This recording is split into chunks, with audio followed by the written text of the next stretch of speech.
खोजी टीवी के मुअज़्ज़िज़ दोस्तों, 18 दिसंबर के बाद से एक तरफ तालिबान की सरहदी फोर्सेस की जानिब से बाढ़ उखाड़ने, पाक आर्मी के खिलाफ प्रोपेगेंडा करने और वीडियो वायरल करने की मुहिम शुरू हुई।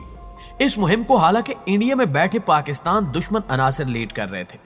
वहीं दूसरी जानिब मुल्क के अंदर से मुतालबा जोर पकड़ने लगा कि पाक फौज तालिबान को शटअप कॉल क्यों नहीं दे रही, कोई कार्रवाई क्यों नहीं की जा रही। आखिर क्या वजह है कि इन शरपसंदों के खिलाफ एक्शन नहीं लिया जा रहा। इसकी वजह यह थी कि जैसे हम सब जानते हैं कि पाक फौज इंतहाई प्रोफेशनल इदारा है जो हर कदम फूंक फूंक कर रखता है। वैसे भी जल्दबाजी में उठाया जाने वाला कोई भी कदम बाद में बहुत सारी मुश्किलात खड़ी कर सकता है। अब हुआ यह है कि पाकिस्तान ने आए रोज सरहद पर छेड़खानी करने वाले तालिबान जंगजुओं को ऐसा करारा जवाब दिया है कि वो याद रखेंगे। 2-3 बहुत ही अहम डेवलपमेंट्स हुई हैं, जिनमें से एक यह है कि पाकिस्तान ने अफगान तालिबान के एक बहुत ही बड़े दुश्मन को ठिकाने लगाया। जैसे ही पाकिस्तानी फोर्सेस की जानिब से यह कार्रवाई की गई, काबुल से मुल्ला उमर के फर्जंद और अफगान वजीर दिफा मुल्ला याकूब ने एक मरासला जारी कर दिया कि अब सरहद पर ना तो कोई बाढ़ उखाड़ी जाएगी और ना ही कोई वीडियो बनाई जाएगी, जबकि सरहद पर इश्तियाल अंगेजी में पेश तालिबान जंगजुओं और कमांडर्स को भी वहां से हटाकर दूसरे मकामात पर भेजा जा रहा है। इन तमाम पॉइंट पर डिस्कशन को आगे बढ़ाएंगे, लेकिन इससे पहले आपसे गुजारिश है कि मुकम्मल हकायक को समझने के लिए वीडियो को आखिर तक जरूर देखिएगा। तो आइए चलकर मौजू का बाकायदा आगाज करते हैं। नाज़रीन ग्रामी, सबसे पहले तो हम आते हैं कि पाक फौज ने मौके पर चौका लगाते हुए तालिबान को उसी वक्त तुर्की ब तुर्की जवाब क्यों नहीं दिया। तो इसकी वजह यह है कि पाकिस्तान आर्मी और हमारी हुकूमत की जानिब से मुनासिब फोरम पर मुसलसल काबुल हुकूमत को अंगेज रखा गया। पाक फौज और जनरल बाजवा एंड टीम की पॉलिसी ये थी कि वो नहीं चाहते थे कि मगरबी सरहद पर भी कोई महाज खोला जाए, वरना तालिबान जंगजू हमारी अफवाज के सामने क्या बचते हैं। लेकिन इस हिकमत अमली को इख्तियार करने की वजह यह थी कि एक तरफ मशरिक में हमें भारत जैसे बुज़दिल, मकार और अयार दुश्मन का सामना है जो आए रोज पाकिस्तान को नेस्तो नाबूद करने और वतन अजीज में दहशतगर्दी और फिरका वारियत की आग भड़काने की कोशिश करता रहता है।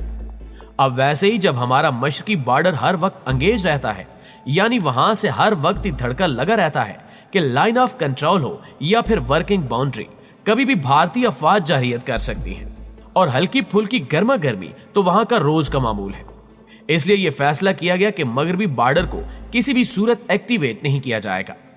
ये सारी सिचुएशन बहुत ही इफाम व तफहीम के साथ मुदब्बराना अंदाज और मुदल्लल मुवक्कफ के साथ हैंडल की जाएगी, और हुआ भी ऐसा ही। जब आए रोज तालिबान जंगजुओं की जानिब से वीडियोस आती रही, पाकिस्तानी परचम की बेहुरमती की जाती रही, हमारे फौजी जवानों को बुरा भला कहा जाता रहा, मुगलिजात बकी जाती रही, लेकिन पाकिस्तान की जानिब से मुसलसल खामोशी इख्तियार की जाती रही। कहीं भी किसी मौके पर कोई जवाब नहीं दिया गया। और अब पाकिस्तान के बैकडोर राब्ते काम कर गए। पाकिस्तानी हुक्काम की जानिब से अफगान तालिबान को ऐसा सरप्राइज दिया गया कि वो हिल कर रह गए हैं और उन्हें अंदाजा हो चुका है कि पाकिस्तान हमारा हर मुश्किल घड़ी का दोस्त और खैर खा मुल्क है। खबर यह है कि कोयटा के मशरकी बाईपास पर सीटीडी ने इंटेलिजेंस बेस्ड ऑपरेशन करते हुए और मतलूब दहशतगर्द असगर को जहन्नुम वासिल कर दिया।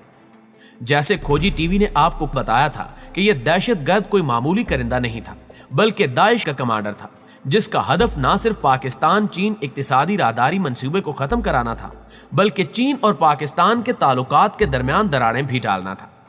सीटीडी की यह कामयाबी पाकिस्तान की कामयाबी है, जिसने अफगानिस्तान में बैठे पाकिस्तान दुश्मनों को हैरत ज़दा कर दिया है कि आखिर कैसे पाकिस्तान ने इतनी बड़ी कामयाबी हासिल कर ली।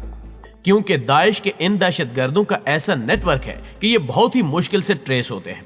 आपको याद होगा कि 14 अगस्त 2021 को अफगानिस्तान से अमेरिका के निकलने के अगले रोज काबुल एयरपोर्ट पर दाइश ने एक इंतहाई खौफनाक हमला किया था, जिसमें दर्जनों खवातीन, बच्चे और मर्द जान से गए थे।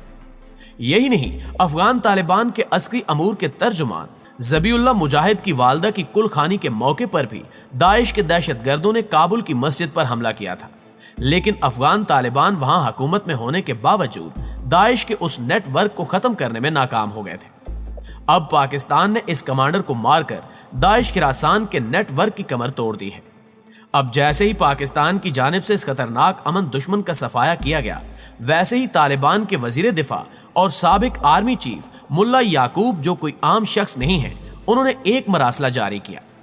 इस नोटिफिकेशन या मरासले में سرحدوں پر تعینات تمام گشتی دستوں کو واضح ہدایات دی گئی ہیں کہ جو لوگ سرحدی علاقوں میں ڈیوٹی انجام دے رہے ہیں وہ صرف اپنے کام سے کام رکھیں، پاکستانی افواج سے چھیڑ خانی نہ کریں، باڑ لگانے کے عمل میں مداخلت نہ کریں، کوئی ویڈیو ہرگز نہ بنائیں اور نہ ہی پاکستانی فوجیوں کو اشتعال انگیزی پر ابھاریں۔ جیسے ہی ملا یعقوب کی جانب سے یہ حکم نامہ جاری کیا گیا، افغانستان میں موجود پاکستان دشمنوں کے ارمانوں پر اوس پڑ گئی، کیونکہ ان امن دشمنوں کا گھناؤنا منصوبہ تو یہ تھا کہ کسی طرح پاکستانی فوج اور افغان طالبان کو آمنے سامنے لا کر کھڑا کر دے تاکہ طالبان پاکستان کے دشمن بن جائیں، جس کے بعد ٹی ٹی پی کے ذریعے ایک بار پھر پاکستان میں خون کی ہولی کھیلنے کا اپنا گھناؤنا مقصد پورا کیا جا سکے۔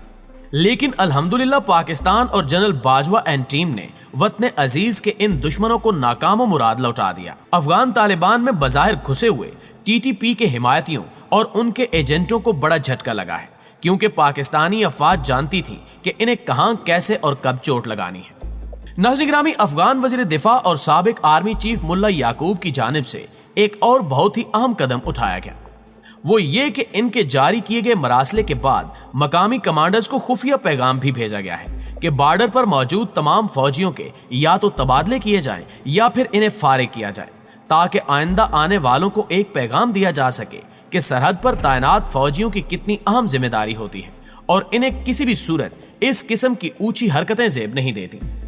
ناظرین، مشیر قومی سلامتی معید یوسف کی سربراہی میں ایک اعلیٰ سطح کا وفد افغانستان جا رہا ہے، جو کابل میں اعلیٰ سیاسی اور عسکری حکام سے ملاقاتیں کرے گا تاکہ باڑ لگانے کے اس مسئلے کو اور ڈیورنڈ لائن تنازع کو ہمیشہ کے لیے دفن کر دیا جائے۔ ویسے بھی 2022 کی پہلی پریس کانفرنس میں ترجمان پاک فوج میجر جنرل بابر افتخار واضح کر چکے ہیں کہ سرحد پر باڑ لگانے کا تقریباً 90% سے زائد کام مکمل ہو چکا ہے اور اب اس پر کوئی کمپرومائز نہیں ہو سکتا۔